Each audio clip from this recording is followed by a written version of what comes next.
Thanks for making it to Veterans Info Tap. I'm glad you made it. Wanted to talk to you about the states. And I found an article here on the top 10 worst and best states for military retirees and veterans. And I wanted to share it with you. Now, I'm going to preface it with, look, what's good for one retiree or veteran might not fit the needs of the other, right? It's a very kind of nuancy thing. So, yeah, I'm never really a fan of these are the best states. They could be good for certain reasons, but those reasons might not be the same for somebody else, right? So a quick example would be if your main focus is getting your kids through higher education, right? California, for example, has a great tuition fee waiver state program ran through the state that will allow your child to go through all the way through to a doctorate if they can finish it within the allotted requirements, right? So that's a pretty good benefit if that's what you're looking for. But let's say that, you know what, my kids are taken care of, I'm good to go, I'm looking to cut costs and I want to be able to retire comfortably.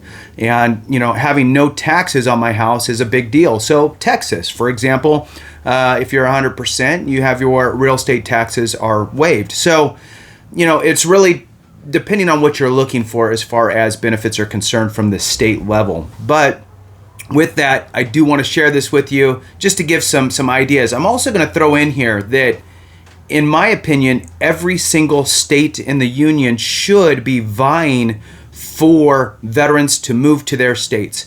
And how do they do it? They make their state more attractive for veterans to move to by upping their benefits for veterans, right? So every single veteran out there who is in a state that isn't offering great benefits from the state level should be lobbying for veterans, right? For themselves and for others to get those types of things in their state, because we are a positive asset to the states. We're bringing in millions and millions and millions and millions of dollars into every single state, billions. We're bringing in billions of dollars, right, into the states from the federal government, whether it's disability compensation, pension, school money, DIC, you name it, right? So we are bringing in this money and it's being used in the state. So it's a positive economic kind of factor for the state to bring in veterans. And if we're collecting these types of benefits, often we don't qualify for other things, right? So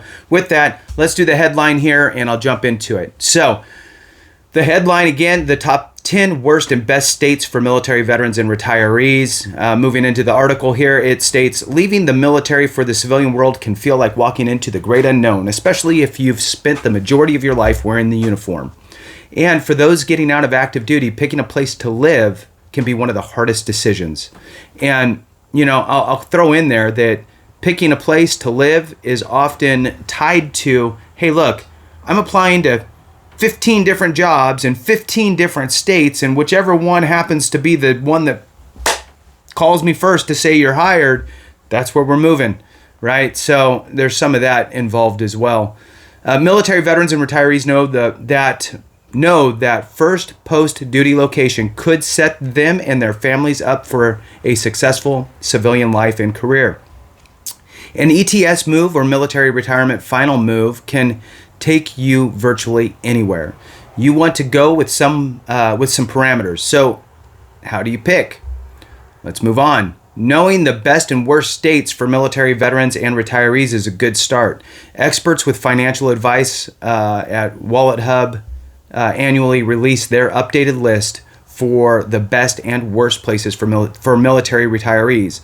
Their rankings look at all 50 states and the District of Columbia. So here's the thing. Just in that sentence, it focused on retirees. And it goes back to what I was saying. What's good for one might not be good for the other, right? Or it might not be the same thing that you're looking for. For example, if you're not a retiree, you don't really care as much if retiree pay is taxed or not. It's going to make zero difference for you in your decision to move to that specific state. Just saying. So let's jump into what this article says from military.com. So they say the 10 worst states for military veterans and retirees is Vermont, Nevada, District of Columbia, Oregon, Washington, New Mexico, Mississippi, California, Rhode Island, and Iowa. So that's the top 10 worst states according to the military.com article. And again, I used California in the example of, look, if I want to get my kids doctorates, if I want my 7 kids to have doctorate degrees, California has a tuition fee waiver program that will allow them to complete that if they can do it between whatever they graduate high school and age 26. So slam at it, get it done, and go, right? So it just depends what you're looking for. So 10 best states for military veterans and retirees is listed as Virginia, Florida, Minnesota, Maryland, New Hampshire, Alaska, South Carolina, Maine, South Dakota, and Connecticut. So let's see what their rationale is. What makes a state good or bad for veterans and military retirees? Wallet Hub's report factors in about 30 indicators, looking at everything from overall cost of living to veteran-specific services offered by the state government. Of those factors, 12 aren't veteran-focused but do make substantial quality of life impacts, such as weather. Okay, that's cool. And one of the indicators, whether the state taxes military pensions, which is what I had mentioned, impacts only retirees but not veterans, right? So the remaining factors impact both veterans and retirees regardless of time in service. So best and worst cities it goes into now. I'm curious about that. So best and worst cities for military veterans and retirees. They look specifically at the best and worst states. However, a study did released annually in November, so this one's old because we're not in November yet, so I'll be curious to see what their update is. Focuses on specific cities. So this is back a year old or so. So the study said that the top 10 best cities for veterans are Tampa, Florida, Austin, Texas, Scottsdale, Arizona, Raleigh, North Carolina, Gilbert, Arizona, Lincoln, Nebraska, Madison, Wisconsin, Virginia Beach, Virginia, Orlando, Florida, and Boise, Idaho.